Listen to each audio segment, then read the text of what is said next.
दोस्तों मैं एक बारी फिर थोड़े सारे दोस्तों का शुक्रिया अदा करना। थोड़ा मेरे ते बहुत बड़ा एहसान है कि जुम्मा 8 दिन होए मैंने इस शौक तुसी मैनू जी इज्जत दी है।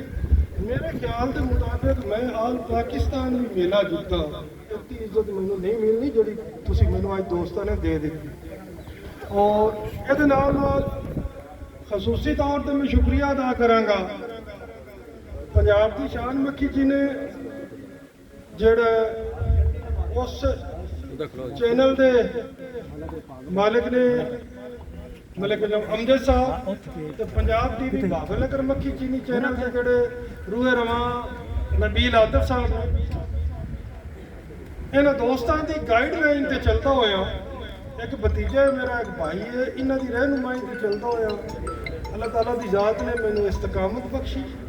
अल्लाह ताला की जात ने मैंने हौसला दिता तो तुसी सारे भाई अज आप सारे दोस्त इकट्ठे इस इकट्ठ के यकीन कर जाओ जितना मेरा किरदार है उस तो शायद बढ़ के ना दो दोस्तों का किरदार।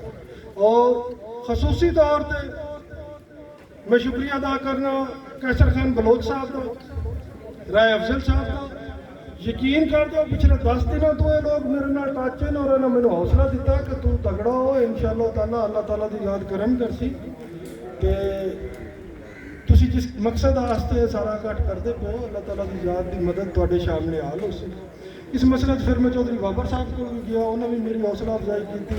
जिन्होंने दोस्तों को मैं ना पहुँच सका तो फोन किया उन्होंने मेरे को आते यकीन कर दो इन्होंने दोस्तों ने भी मेरा कहना मांगा बाखुदा मेरे को नहीं लफ्ज कि मैं थोड़ा शुक्रिया अदा कर।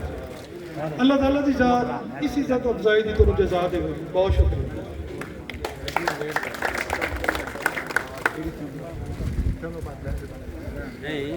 आ जाओ आ जाओ।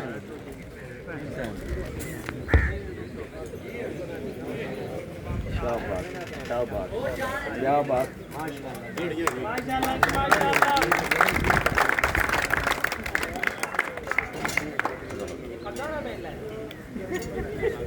बस मलक साहब का सानू प्यार ही बड़ा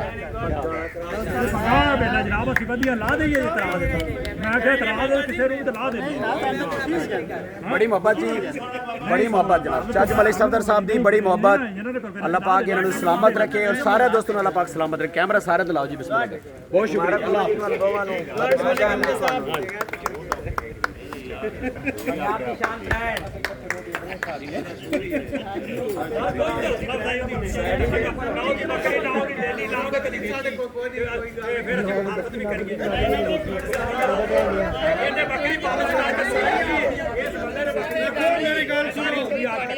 मेरी गल सुनो कुक्कड़बाजी असीं करते रहे हैं।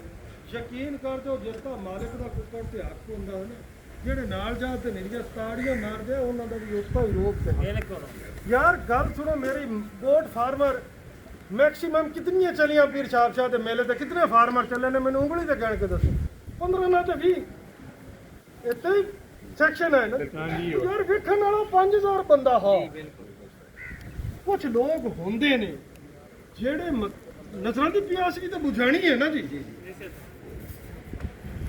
और वो लोग भी तुहाडे साडे मतलब शौक दा सिंगार ने। देखो कि असी तो चलो रखिए ब्रीड उसी को अगे पीछे सेल करके प्रॉफिट ही कमावांगे।